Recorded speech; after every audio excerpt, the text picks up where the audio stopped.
pursuant to the order passed by this honorable court. According to CBI, such original devices are required to send to CFSL. This is to CFSL Kolkata. There is a criminal proceedings pending. According to CBI, those তো বন্ধুরা, দেশে আইন রয়েছে কিনা এবং আইনের শক্তি কতটা, তো আইন কোন পথে যাচ্ছে, তো আইন তো আমরা দেখতে পাচ্ছি না, কিন্তু আইন রয়েছে কিনা আমাদের দেশে, তো সেটা কিন্তু এই যেটা প্যানেল রয়েছে, যেটা মামলা রয়েছে এসএসসি 26,000 চাকরি বাতিল, তো এই মামলা থেকে কিন্তু আমরা সকলে বুঝতে পারবো যে রাজ্যে আইন কানুন রয়েছে কিনা।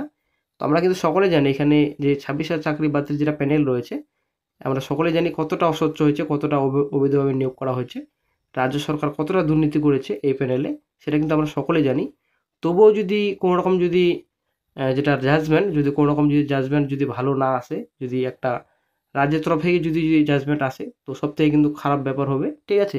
তো এটা যেহেতু আমরা সকলে জানি এটা অস্বচ্ছ নিয়োগ এবং প্রচুর কিন্তু প্যানেলে জল ঘোলা হয়েছে, সেটা কিন্তু প্রধান বিচারপতি বলেছেন, ডাল মে কুচ কালা হ্যায় ইয়া ফির সব কুচি কালা হ্যায়, ঠিক আছে, এটা কিন্তু প্রধান বিচারপতি বলেছেন। নেক্সট এখন জানুয়ারি মাসে হিয়ারিং ডেট রাখা হয়েছে, তো ওই দিন কিন্তু বোঝা যাবে যে কতটা আইন রয়েছে আমাদের দেশে, আইন কানুন রয়েছে কিনা, সেটা কিন্তু পরিষ্কার হয়ে যাবে ওই দিন। তো বন্ধুরা, আশা করি আপনারা অনেকেই লাইভ দেখেছেন যে আজকে সুপ্রিম কোর্টে শুনানি ছিল 26,000 চাকরি বাতিল মামলার, ঠিক আছে। তো আজকে কিন্তু সারাদিনে কিন্তু এই 26,000 চাকরি বাতিল মামলার শুনানি চলছিল আজকে সুপ্রিম কোর্টে।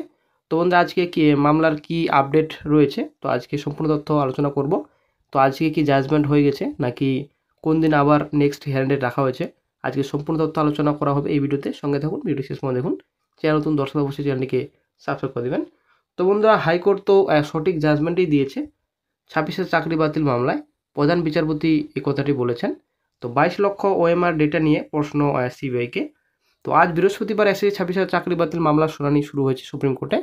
তো গত বৃহস্পতিবার ওই মামলার শুনানি হওয়ার কথা ছিল, কিন্তু সেদিন শুনানি হয়নি। প্রধান বিচারপতি সঞ্জীব খান্না এবং বিচারপতি সঞ্জয় কুমার বেঞ্চে আজ মামলাটি শুনানির জন্য নির্দিষ্ট করা হয়েছিল। তো তারপর চলে আসছি নেক্সটে। তো সকাল 11টা থেকে শুরু করা হয় শুনানি শীর্ষ আদালতে। রাজ্যের আইনজীবীকে মামলা শুরু করতে বলা হলো। রাজ্যের আইনজীবী বলেন, 2016 সালে 4টি ক্যাটাগরিতে নিয়োগ করে রাজ্য। নিয়োগ প্রক্রিয়া ওয়েস্ট বেঙ্গল এসএসসি নজরদারিতে হয়েছিল হাইকোর্টের নির্দেশে। 25,000-এরও বেশি চাকরি বাতিল হয়ে যায়। রাজ্য সরকার স্বীকার করেছিল নিয়োগ দুর্নীতি হয়েছে। তারা সুপার নিউমেরিক পোস্ট তৈরি করে ওয়েট লিস্টের প্রার্থীদের নিয়োগ করার সিদ্ধান্ত নেয়। এসএসসি 26,000 চাকরি বাতিল। তো এসএসসি মামলা শুনানিতে সুপ্রিম কোর্টের ভর্ৎসনা মুখে পড়ে হয় রাজ্য সরকার। তো কী হবে সেই 26,000 চাকরি বাতিল, চাকরিজীবীর ভবিষ্যৎ, পুরো নিয়োগ প্রক্রিয়া বাতিল হবে নাকি শনাক্ত হবে বৈধ অবৈধ চাকরি, তা জানতে আরও অপেক্ষা করতে হবে, কারণ সুপ্রিম কোর্টে এই মামলার পরবর্তী শুনানি হতে চলেছে 2025 সালের জানুয়ারি মাসে। এই দিন সুপ্রিম কোর্টের প্রধান বিচারপতি সঞ্জীব খান্না এবং বিচারপতি সঞ্জয় কুমার বেঞ্চে সকাল 10:30 থেকে এসএসসি মামলার শুনানি শুরু হয়। সেই শুনানি চলাকালীন অতিরিক্ত শূন্যপদ এবং ওএমআর সিট নিয়ে প্রধান বিচারপতি একাধিক প্রশ্নের মুখে পড়তে হয় রাজ্য সরকার এবং সিবিআইকে। তারপর চলে আসছি নেক্সটে। তো জানুয়ারি মাসে কিন্তু নেক্সট এখন হিয়ারিং ডেট রাখা হয়েছে। তো তারপর চলে আসছি নেক্সটে। তো এদিন সুপ্রিম তোপের মুখে পড়তে হয় রাজ্য সরকারকে। বৃহস্পতিবারের শুনানিতে সবথেকে গুরুত্ব দিয়ে যেটা দেখা হয়েছে সেটা হলো যোগ্য এবং অযোগ্য আলাদা করা সম্ভব কিনা।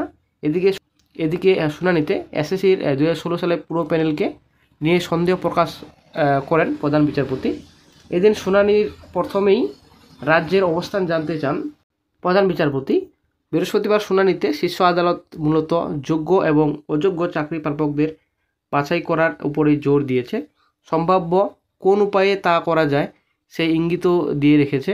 তবে যোগ্য অযোগ্য বাছাই করা না গেলে পুরো প্যানেল বাতিল করতে হবে বলে জানিয়ে দিয়েছে প্রধান বিচারপতি বেঞ্চ।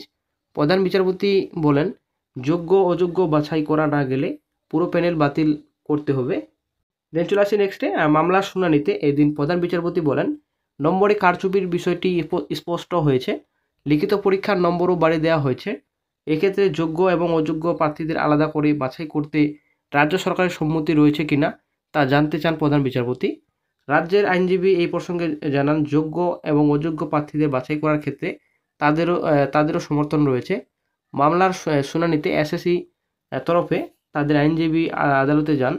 কারা যোগ্য এবং কারা অযোগ্য এটা আলাদা করে চিহ্নিত করা সম্ভব। স্কুল সার্ভিস কমিশন বা এসএসসি তরফে আইনজীবী জয়দীপ ঘোষ জানিয়েছে, কারা যোগ্য কারা অযোগ্য এটা পৃথকীকরণ করা সম্ভব। তবে এতদিন কেন এই কাজটি হলো না সে ব্যাপারে প্রশ্ন তোলেন তিনি। এটা আসলে একটা ব্যাপার যে যদি পৃথকীকরণ করা যেত তবে এরকম নাটক কিসের জন্য? হাইকোর্টকে যদি জানিয়ে দিত যে এতজন যোগ্য প্রার্থী এবং এতজন অযোগ্য প্রার্থী রয়েছে প্যানেলে, তো তাহলেই তো হয়ে যেত। হাইকোর্ট তো প্যানেল ক্যান্সেল করতো না, এবং হাইকোর্ট কিন্তু বারবার বলেছে যে কারা যোগ্য কারা অযোগ্য সেটা কিন্তু নির্দিষ্ট একটা লিস্ট ক্লিয়ার করতে বলা হয়েছিল, কিন্তু কোনো রকম ডকুমেন্টস কিন্তু সাবমিট করতে পারেনি এসএসসি এবং শিক্ষা পর্ষদ, ঠিক আছে। তার জন্য কিন্তু হাইকোর্ট প্যানেলটিকে ক্যান্সেল করে দিয়েছে, টোটালি বাতিল করে দিয়েছে হাইকোর্ট। নেক্সটে এদিন শুনানিতে প্রধান বিচারপতি সঞ্জীব খান্না অতিরিক্ত শূন্যপদ তৈরি ওএমআর সিট নিয়ে একাধিক প্রশ্ন তোলেন।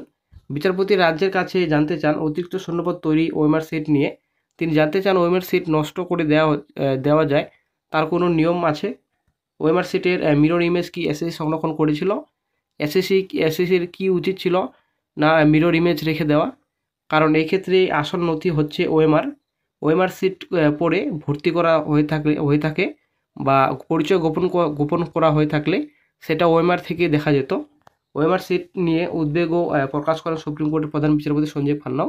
তিনি বলেন, আমার তো চিন্তা হচ্ছে ফাঁকা ওএমআর সিট বদলে দেওয়া হয়ে থাকতে পারে। প্রধান বিচারপতি এও জানান, জানি না ডাল মে কালা হ্যায় ইয়া সব কুচই কালা হ্যায়। এই বিষয়ে রাজ্যের তরফে বলা হয়েছে ওএমআর সিট 1 বছর পরে নষ্ট করে দেওয়া যায়, সে নিয়মও আছে, তবে ওএমআর সিটের কোনো মিরর ইমেজ সংরক্ষণ করা হয়নি। তো বন্ধুরা, আশা করি আপনারা বুঝতে পারলেন প্রধান বিচারপতি কিন্তু অনেকটা এখন বর্তমানে সন্দেহের মাঝে রয়েছে যে ডাল মে কুচ কালা হ্যায় ইয়া ফির যেটা আপনাদের প্যানেল, তো প্যানেলে টোটালি নাকি প্যানেলে সম্পূর্ণ প্রার্থী অযোগ্য রয়েছে। আসলেই একটা ডাল মে কুচ কালা হ্যায়, এটা কিন্তু প্রধান বিচারপতি আজকে বললেন। তো এবার চলে আসছি নেক্সটে আপনাদের কেস আপডেটে। তো অফিসিয়াল সাইটে কেসের আপডেট কি রয়েছে, তো আপনারা অনেক দেখতে পাচ্ছেন কেসের ডায়েরি নাম্বার, কেস নাম্বার সম্পূর্ণ ডিটেলস এখানে দেওয়া রয়েছে, শেয়ার নাম্বার রয়েছে, প্রেজেন্ট এবং লাস্ট লিস্টেড। তো 19/12/24 মানে আজকে হিয়ারিং ছিল কোর্টে, সারাদিন কিন্তু কোর্টে আজকে এটাই হিয়ারিং হয়েছে, আজকের যেটা শুনানি চলছিল। তো আপনারা অনেক দেখতে পাচ্ছেন পেন্ডিং মোশনে বর্তমানে রয়েছে, কোনো কিছু হয়নি আজকে। তো ফাইনাল ডিসপোজাল স্টেজে রয়েছে বর্তমানে। তো 7/1/25, তারপর অর্ডার ডেট আপনাদের হচ্ছে 19/12/24। তো 7/1/25 নেক্সট এখন হিয়ারিং ডেট রাখা হয়েছে।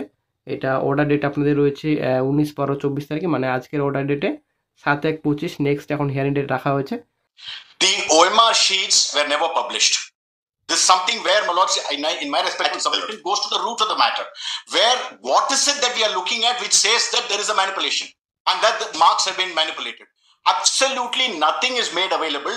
During the process of proceedings before the High Court, my lords, inspection was made available for a limited time of 1 day or 2 days. So some persons took inspection of that. That's one, my lords. Therefore, when there is no publication of the so-called, my lords, OMR sheets, from where does all of this come? That's one. Second, my lords, admittedly, there is a criminal prosecution which is launched, which is pending consideration, pending adjudication. It is one thing to say the standard of proof in criminal proceedings is higher and therefore whatever may be the result. But the substratum for both, my lords, is the so-called manipulation, my lords, in the mark sheet, OMR sheets. If that be so, please see the anomalous consequence if that results in no conviction at all, or for that matter, no evidence is given by that so-called Pankaj Bansal. So many other such consequences. That's the second point, my lords. Third, on 65B, my lords have again and again pointed out, I quite see the force of it, saying that it is only a certificate of the fact that it's a printout from a system. That's fine, my lords. What evidentiary value to be given is a different aspect altogether. I'm on something more fundamental. Now, it is not the hard disk from which, my lords, the original scans were available. That is something which is not there at all as a fact which has been established. It is a hard disk which has been, my lords, taken from a private direction. Kindly comes to 1018. The original electronic devices are produced by the CBI pursuant to the order passed by this honorable court. According to CBI, such original devices are required to send to CFSL. This is to CFSL Kolkata. There is a criminal proceedings pending. According to CBI, those electronic devices are required for such criminal trial also. In these circumstances, we deem it appropriate to record that the original electronic devices are produced in seal cover. They are returned to the Deputy Solicitor General with a direction upon the CBI to produce working copy of electronic device prepared by CFSL. This was never produced. Now, these are the 3 hard disks on the basis of which allegedly the OMRs to be illegal appointees We were genuine appointees, Your Lordship. It is mentioned by the single judge's order in volume 2 at page 45 to 448. 445 to School Service Commission had published the OMR answer sheet of the aspirants on their official website. Was all the aspirants' original OMR sheets published on the website? No, Lordship, I represent 27, so I can only speak there for were the only petitioners. 27 which were published, or all of them were published? There's no specific mention in the entire record. This is we are group of 11. But That's not been. You never argued that before the High Court. no, Lordship, this point was we have submitted a written submission also. I'll show it from the High Court order. So there is a blanket order by the High Court. I should be segregated. Okay. Because obliged. My lord, may I just submit? Done it, Mr. My lord, I mean, for group D, my lord. Only 1 minute, please, please. Okay. Well, may I just make, I have two sets of submissions, I'll be very brief. Now I'm on the first set. The first set of, I'll try and anchor it on a principle. The first set is for untainted, for the untainted category of assistant teachers. We represent 10,116 teachers. Now let's hear, first point in our respectful submission as far as Kalon's judgment is concerned, where all the judicial appointments, etc., were set aside. This court interfered and reversed. Why? Because you can't have, because the principles laid down were that there's a difference in situation, say, for just an exam, where people haven't passed it at all. So the first and only date When for was the reckoning. result declared? Sorry? When was the result declared? Yeah, so the result, so I'll just indicate. So the result was earlier and individuals had access, but there was no panel. No. Well, it's the expiry of the, but that's the basic. The date of the result will be. No, date of result is, it's date of panel. Well, it's expiry of panel. What should be done? Should we have it tomorrow? But You may keep it on reopening. You may get a chance to look through our written submissions which are detailed. kindly take up tomorrow. But they are in the interim order, this process they continue more than 2 years, all fraud appointees. Kindly take up. You can't generalize it like that. Yes, what I said. So I can't say all fraud appointees. My submission is, my lord, my learned friends will make a whole series of arguments, my lord. There is an order of the High Court saying salary should be recovered. Now, we are people, teachers who have worked. On that, your lordship may look into it. no, that's a different thing. Yes. Not more than half an hour, sir. We have it with the reopening. Well, I will not take more than 30 minutes.